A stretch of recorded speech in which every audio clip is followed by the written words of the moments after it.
Que Dios les bendiga y les guarde. Qué gustazo, qué alegría saludarlos hoy sábado 7 de febrero. Estamos en la serie Caminar sobre las aguas. Hoy es el día 38 y este devocional se titula Abriendo las puertas del reino.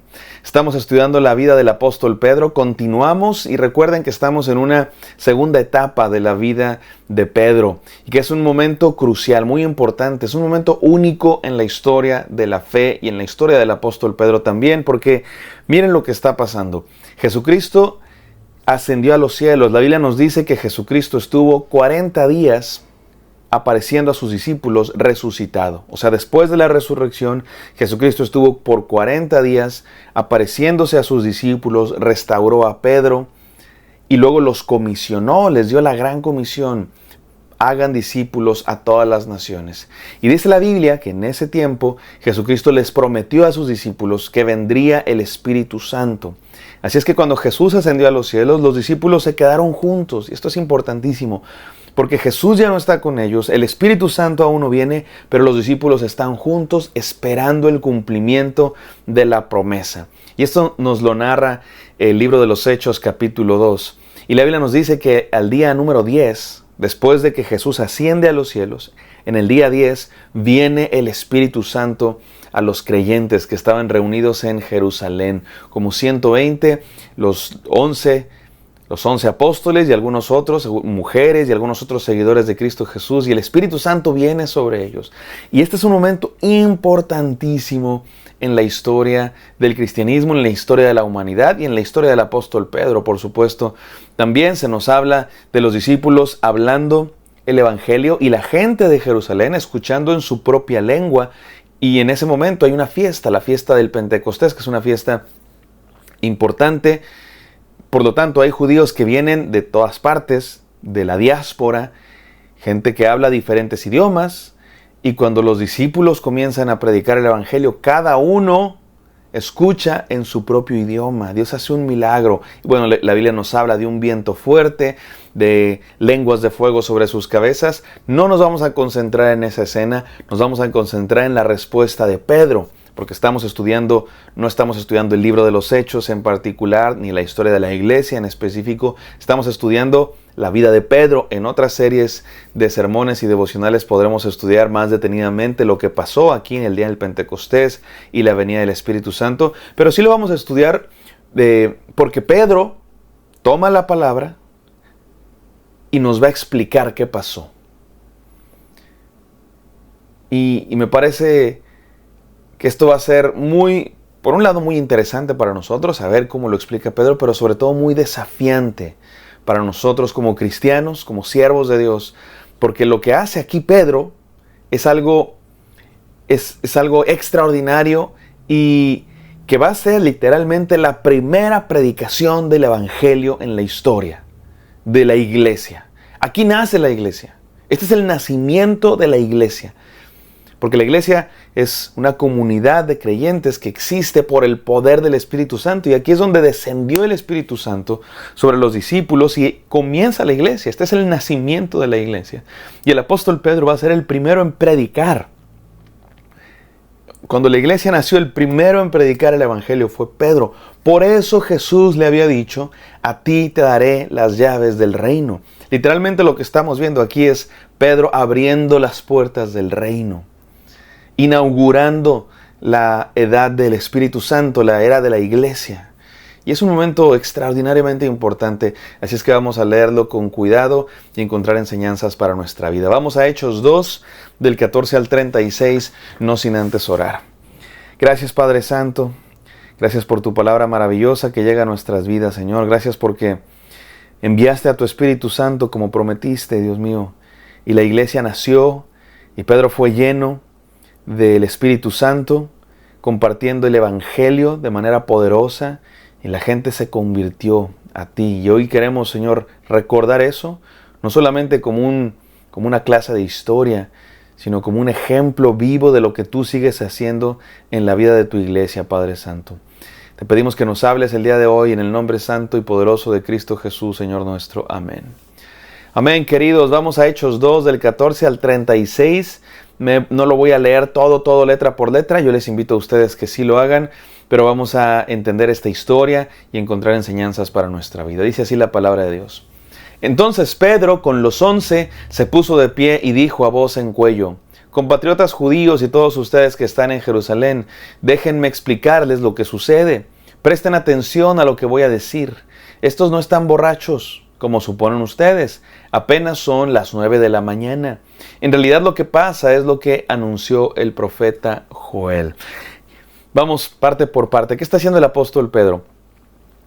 Acaba de ocurrir un evento extraordinario. El Espíritu Santo vino sobre los creyentes, nace la iglesia, la comunidad de discípulos de Jesús que estaban esperando el cumplimiento de su promesa, fielmente están esperando el cumplimiento de esa promesa y finalmente llega en el día 10, son llenos del Espíritu Santo, hay un viento recio, lenguas de fuego sobre sus cabezas y hay un milagro de comunicación, gente que habla diferentes idiomas y todos escuchando en su propio idioma de los discípulos. Que los discípulos eran gente sencilla, no eran políglotas, o sea, no eran gente que hablaba muchísimos idiomas y la gente se sorprende, no solamente por el milagro de las lenguas, de la comunicación, sino por el viento, por las lenguas de fuego, porque es obvio que está pasando algo extraordinario. Y la gente, aquellos que estaban en Jerusalén, recuerden que en este momento Jerusalén está llena de gente, y especialmente judíos que vienen a celebrar la fiesta, una fiesta muy importante para la nación judía, y están en Jerusalén, la ciudad santa, y ocurre esto, la venida del Espíritu Santo, y todos están pensando, ¿qué está pasando? Y algunos decían, están borrachos, están llenos de mosto. Y Pedro les dice, no, espérense, no están borrachos, apenas son las 9 de la mañana, nadie se pone borracho tan temprano. Además, en aquella época, el vino común ni siquiera era tan posible emborracharse con poquito vino. Si uno quería emborracharse tenía que tomar un montón. Así es que la mayoría de las personas no se emborrachaban temprano, sino hasta más tarde. Por eso el apóstol Pedro les dice, no estamos borrachos. En realidad lo que está pasando es el cumplimiento de la profecía. ¿Cuál profecía? Y luego cita al profeta Joel. Sucederá que en los últimos días, dice Dios, derramaré mi espíritu sobre todo ser humano, los hijos y las hijas de ustedes profetizarán, tendrán visiones los jóvenes y sueños los ancianos. En esos días derramaré mi espíritu aún sobre mis siervos y mis siervas y profetizarán. Arriba en el cielo y abajo en la tierra mostraré prodigios, sangre, fuego y nubes de humo. El sol se convertirá en tinieblas y la luna en sangre, antes de que llegue el día del Señor, día grande esplendoroso, y todo el que invoca el nombre del Señor será salvo. Gloria a Dios por su palabra. Aquí el apóstol Pedro está citando literalmente el profeta Joel y dice, se está cumpliendo esta palabra. ¿Qué dice el profeta Joel? Que en los últimos días, muy importante aquí, entender que en la Biblia los últimos días no solo se refiere al fin del mundo y la segunda venida de Cristo. En la visión bíblica, en el calendario bíblico, cuando lo entendemos y lo leemos seriamente, los últimos días ya comenzaron. Estamos en los últimos días. Comenzaron con Cristo Jesús, lo dice aquí muy claramente el profeta Joel, en los últimos días derramaré mi espíritu. Y aquí se cumple esta promesa, vino el espíritu porque han comenzado los últimos días, ha comenzado una nueva etapa, una nueva era en la historia de la humanidad, una era caracterizada por la presencia del Espíritu Santo, no solamente sobre los seres humanos, sino en los creyentes. En el Antiguo Testamento el Espíritu de Dios venía sobre los seres humanos, venía sobre los creyentes, sobre los reyes, sobre los sacerdotes, cuando Dios los elegía para una misión muy importante, pero también se apartaba, como lo hemos visto en las historias del Antiguo Testamento. Pero el profeta Joel, de parte de Dios, dice que llegará un día en que Dios habitará el corazón de los seres humanos, lo mismo que también dijo Jeremías capítulo 31 y el libro del profeta Ezequiel, que Dios iba a transformar nuestro corazón por medio de su Espíritu Santo al habitar en nosotros. Y eso es lo que se está cumpliendo aquí. Es importantísimo. Y sigue diciendo el apóstol Pedro, pueblo de Israel, escuchen esto. Jesús de Nazaret fue un hombre acreditado por Dios ante ustedes con milagros, señales, prodigios, los cuales realizó Dios entre ustedes por medio de él, como bien lo saben. Este fue entregado según el determinado propósito y previo conocimiento de Dios y por medio de gente malvada. Ustedes lo mataron clavándolo en la cruz. Sin embargo, Dios lo resucitó, librándolo de las angustias de la muerte, porque era imposible que la muerte lo mantuviera bajo su dominio.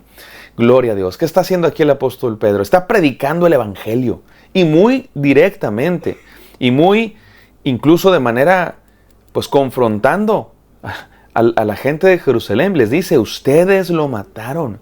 Jesucristo murió por culpa de nosotros, mi querido hermano. No se trata de culpar a los judíos o a los romanos, se trata de culpar a la humanidad, porque Cristo murió no por culpa de una nación o una raza, Cristo murió por culpa del pecado de la humanidad. Y el apóstol Pedro está diciendo muy claramente que todas las profecías de Dios, todo el plan de Dios, los propósitos de Dios se están cumpliendo en Cristo Jesús. Cristo Jesús es el centro, es la meta del cumplimiento de todas las promesas de Dios. Y luego va a citar un salmo, versículo 25. En efecto, David dijo de él: veía yo al Señor siempre delante de mí, porque Él está a mi derecha, nada me hará caer. Por eso mi corazón se alegra y canta con gozo mi lengua, mi cuerpo también vivirá en esperanza. No dejarás que mi alma termine en los dominios de la muerte, no permitirás que tu santo sufra corrupción. Me has dado a conocer los caminos de la vida, me llenarás de alegría en tu presencia. Está citando el Salmo 16. Continúo leyendo. Hermanos, permítanme hablarles con franqueza acerca del patriarca David, quien murió y fue sepultado y cuyo sepulcro está entre nosotros hasta el día de hoy.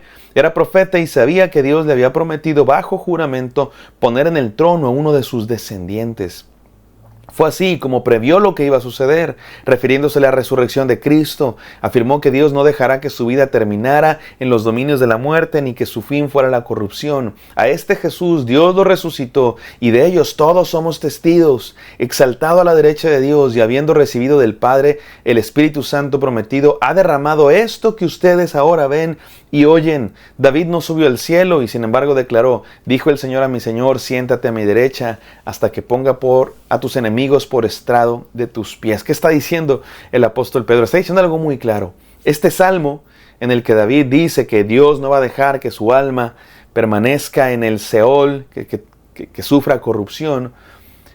En el contexto de David hablaba de la salvación que Dios iba a tener sobre él, sí, pero Pedro nos dice que este salmo apunta a algo más allá, apunta a Cristo y a su resurrección. Aquí Pedro nos regala una joya de cómo interpretar los salmos. Es Jesucristo el cumplimiento final y definitivo de todas las promesas de Dios, de todas las profecías de Dios e incluso de los salmos. Y nos habla de su resurrección. Cristo Jesús murió en la cruz por nuestros pecados, pero fue exaltado y está a la diestra de Dios. Y es el Rey de Reyes, Señor de Señores. Termina con esto el apóstol Pedro. Por tanto, que todo Israel esté bien seguro de que este Jesús, a quien ustedes crucificaron, Dios lo ha hecho Señor y Cristo. Gloria a Dios. ¿Qué nos enseña este texto, mis amados hermanos? El apóstol Pedro está abriendo las puertas del reino. Está dando el primer mensaje. Está compartiendo el evangelio, predicando el evangelio. Y es muy claro cuál es el contenido del evangelio. Es Cristo Jesús, su muerte y su resurrección por nuestros pecados. Y nos está llamando a creer en Él. Déjenme terminar entre paréntesis con una breve nota de lo que nos enseña aquí Pedro a nosotros como cristianos y sobre todo como predicadores. No me refiero solo a los que predicamos en un púlpito, en una iglesia, sino a todos los que compartimos el evangelio. En esto está basado el ministerio cristiano. 3 cosas. Está inspirado por el Espíritu Santo. No actuamos por nuestra propia inteligencia o nuestras ocurrencias. Es el Espíritu Santo el que nos llena y el que nos permite compartir el evangelio con otros. Número 2, está fundada en la palabra de Dios. La primera predicación de la historia fue profundamente bíblica, porque no hay de otra manera. Si no es bíblica, no es predicación, punto final. El apóstol Pedro está citando a Joel, a los Salmos, a David. Amado hermano, nuestro ministerio no está fundado en nuestra inteligencia, sino en la palabra de Dios. Y número 3, centrado en el evangelio de Cristo. La meta, el centro de todo lo que decimos, hacemos, pensamos, es Cristo Jesús. Vivamos de esta manera, creamos en el evangelio y seamos ministros de la palabra de Dios, inspirados por el Espíritu Santo y centrados en Cristo Jesús, su obra redentora en la cruz y su resurrección. Vamos a orar. Gracias, Padre Santo, por este devocional. Gracias porque nos hablas todos los días. En el precioso nombre de Cristo Jesús oramos. Amén. Amén, queridos. Espero que esto haya sido de bendición. Me encantaría encontrarlos el día de mañana. Hasta pronto.